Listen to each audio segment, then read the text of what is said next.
Time for us to check in with Carmi Levy, CTV tech analyst, as we do every Thursday afternoon. Carmi, I want to start with a story on the fact that the folks over at ChatGPT are realizing apparently that, AI, not everything it's cracked up to be in terms of accurate answers. And I mention this because I'd done a story, I think a day or so ago, where they went to lawyers, doctors, professionals, and said, here's what we got when we asked ChatGPT a question. And we found out, according to this study anyway, 37% of the time, those answers generated by AI are simply inaccurate, wrong, etc. So to that end, what are they doing? So what they're doing is they're introducing something called CriticGPT, which is it's a new tool, and it's designed to help spot mistakes in code that was written by ChatGPT. Uh-huh.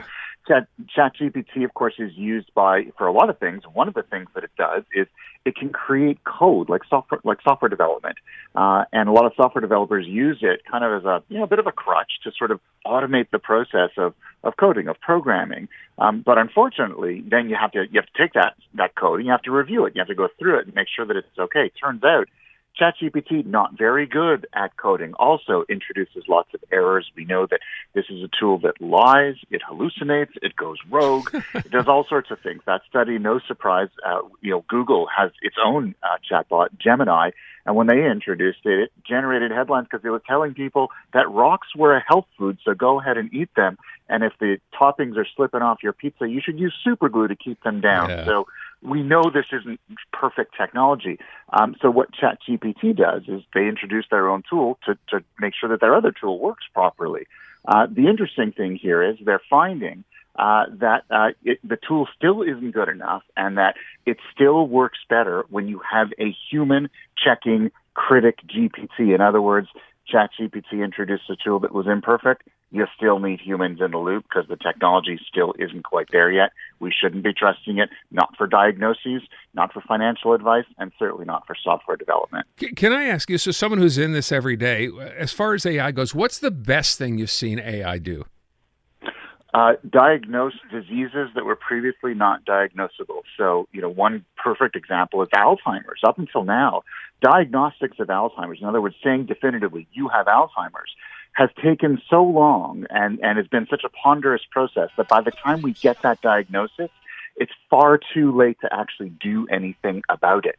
Whereas with new AI-based diagnostic techniques, they can diagnose Alzheimer's specifically 7 years sooner than they used to be able to, which is early enough to actually introduce therapies that can help patients lead better lives. So, we talk about AI doing terrible things, and sure, there are lots of reasons why we should be wary of it. But in the medical field, it is already showing incredible promise to churn through massive amounts of data and give doctors and other healthcare professionals more information so they can diagnose sooner, diagnose better, and help us lead healthier lives. Well, there you go. So there's something positive. Okay, that's always nice to hear. Let me move on from that to something else again that I think has been talked about. Drone deliveries. I think Pizza Hut's doing this. And I know this story, I think, is Subway, right?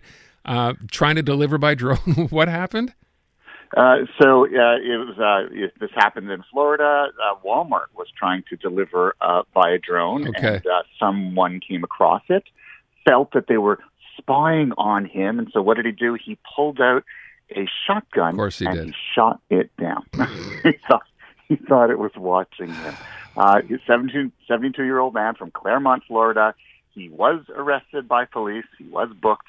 It is apparently illegal in the U.S. to take matters into your own hands and shoot drones down. Oh. What you really should be doing is calling the FAA, the Federal Aviation Administration, and reporting it, and they will investigate. Interestingly, here in Canada, they don't specifically say, the Transport Canada does not have specific rules around where you can fly, in other words, over someone's house or not. They simply say, adhere to all applicable privacy laws. So not specific, somewhat general.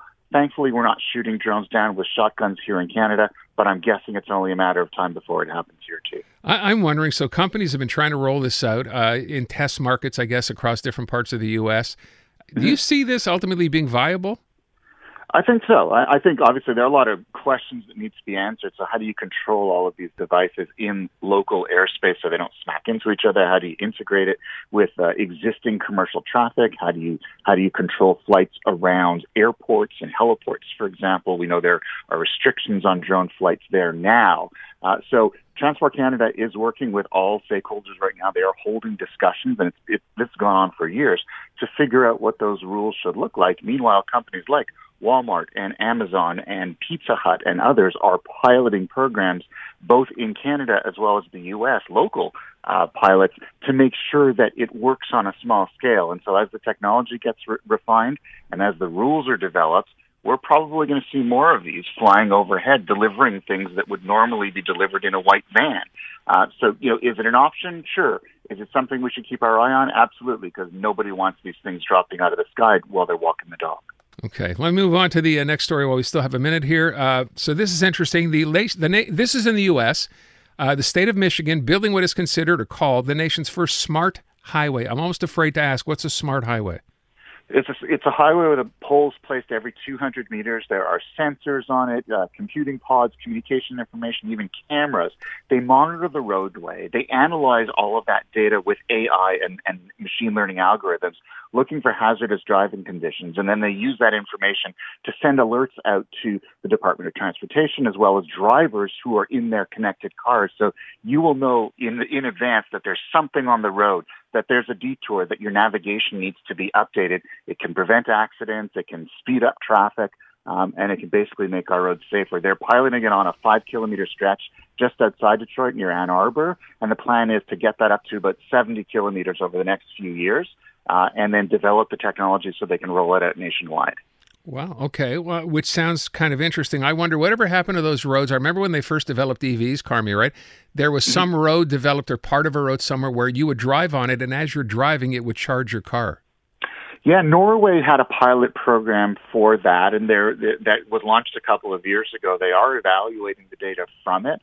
The problem here is that the vehicles themselves still don't have a technology standard to take that power from them. But it is all part of the broader, what we call smart infrastructure movement, where roads are intelligent. They collect information. They give us information back. Like, for example, you come to a major street corner, then the cars talk to the street. They talk to each other.